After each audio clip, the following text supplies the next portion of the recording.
ये क्या कर रहे हो? इंटरनेशनल मीडिया, सारी दुनिया, ह्यूमन राइट ऑर्गेनाइजेशन, कहाँ मर गए आप सब लोग? कहाँ मर गए? कहाँ मर गए? आ जाए, आ जाए, अभी वक्त है, आ जाए, आ जाए, आ जाए, हमें मारे, ये जालिम हमें मारे। सितंबर 2023 में पीओके के रावलाकोट में एक संस्था बनाई जाती है जिसका नाम रखा जाता है JKJAAC, यानी Jammu Kashmir joint Awami action committee.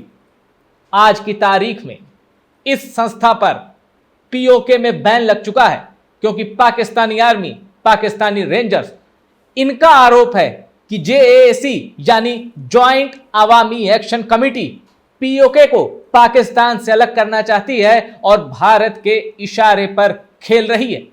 27 और 28 जुलाई को बात तब और बिगड़ गई जब पीओके में कई जगहों पर पाकिस्तानी रेंजर्स और एकदम सिविल ड्रेस में पाकिस्तानी सेना के जवान आते हैं और आप यकीन नहीं करेंगे, मास ओपन शूटिंग, बाजार के बीचों बीच गोलियां बरसाई जाती हैं। कौन मर रहा है मतलब नहीं। अगर आपको यकीन नहीं आता तो चलिए कुछ ये वीडियो देखिए ताकि आपको यकीन आ जाए पीओके में जो पाकिस्तानी रेंजर्स और पाकिस्तानी की सेना ने किया 1947 से लेकर आज तक किसी कश्मीरी पर कभी नहीं हुआ।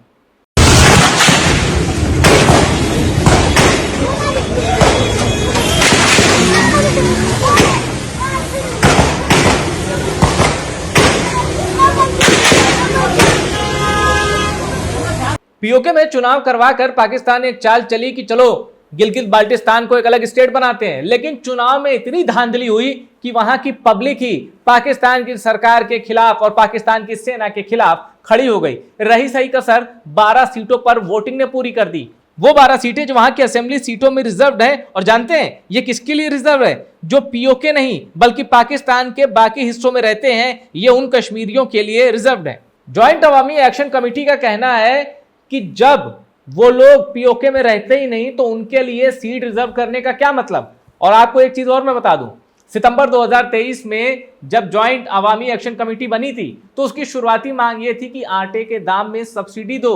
वहां से अब ज्वाइंट अवामी एक्शन कमेटी इस लेवल पर आ गई है कि उसे बैन कर दिया गया है, आतंकवादियों वाली सूची में डाल दिया गया है। और अब पाकिस्तान की सेना, पाकिस्तान की सरकार और पीओके की पुलिस खुलेआम कह रही है, इवन वहां के रक्षा मंत्री ख्वाजा आसिफ, उनका बयान है कि इनसे डायलॉग नहीं होगा क्योंकि ये भारत की जुबान बोल रहे हैं। सुनिए ख्वाजा आसिफ का ये बयान।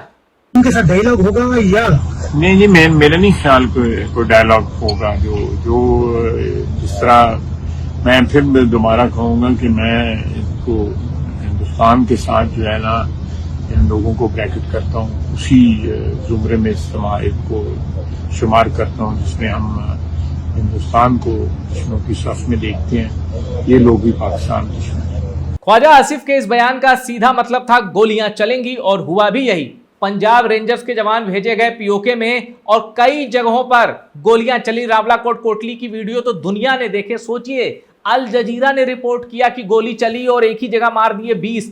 अब आप सोच सकते हैं इंटरनेशनल मीडिया अगर पाकिस्तान के खिलाफ कवरेज दे रहा है, वो भी वो मीडिया जिसे मैं मानता हूं कि बायस मीडिया है, तो सोचिए कितनी बड़ी तबाही पीओके में पाकिस्तान के इशारे पर हो रही है। और अब अंत में मैं आपको JAAC के एक नेता सरदार अमान खान की कुछ वीडियो के बारे में बताना चाहता हूं। इनकी तकरीरें सुनिए जिसमें साफ लिखा है कि अब बात होगी तो भारत और पीओके के बीच होगी, पाकिस्तान की उसमें कोई भूमिका नहीं होगी। अल्लाह ताला वो जीतेंगे, जीत के वापस आएंगे, जीत के एक बार में इनको जो है इनका मुंह जो है लटका हुआ लंगूर की तरह मुंह देखना चाहता हूँ, लंगूर की तरह। और इनको इंशाअल्लाह ताला मुजफ्फराबाद पहुंचने दे। ये जो बदमाश मुजफ्फराबाद बैठे हुए हैं, अवाम के टैक्स पैसों पे अयाशी करने वाले, सारी जिंदगी अपनी नस्लें पालने वाले हमारे पैसे पे, इनसे हम कहते हैं अगर अपने बाप पे बैठे हो तो उधर ही रुकना, वहां से भागना नहीं। आप कश्मीर हाउस नहीं जाना, उधर ही रुकना।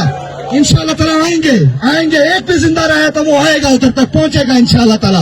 अब यहां से आप ये मत समझिएगा कि जो ज्वाइंट अवामी एक्शन कमेटी वाले हैं ये चाहते हैं कि भारत में इनका विलय हो जाए। नहीं, ये पाकिस्तान से अलग होना चाहते हैं, लेकिन भारत के साथ विलय के लिए राजी नहीं है। अब देखिए, कोई भी चीज होती है तो स्टेप वाइज ही होती है।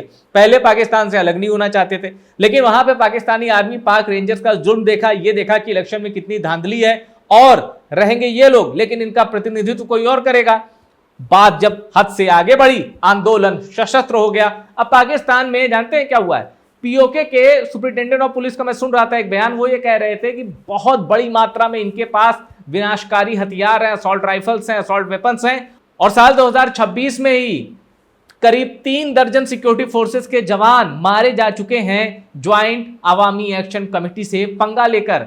अब आर पार की सिचुएशन पीओके में बन चुकी है। और एक चीज जान लीजिए, पाकिस्तान की सेना जिसका मुखिया है आसिम मुनीर, अपने जीवन की सबसे मुश्किल घड़ी देखने वाला है, क्योंकि 5 अगस्त की तारीख भी नज़दीक है जब पूरे पाकिस्तान में पीटीआई की कॉल है इमरान खान की रिहाई के लिए। एक बहुत बड़ा एटम बम आसिम मुनीर की कुर्सी के नीचे टिक टिक कर रहा है, जिसका जिम्मेदार वो खुद है। ब्लास्ट होना तय है।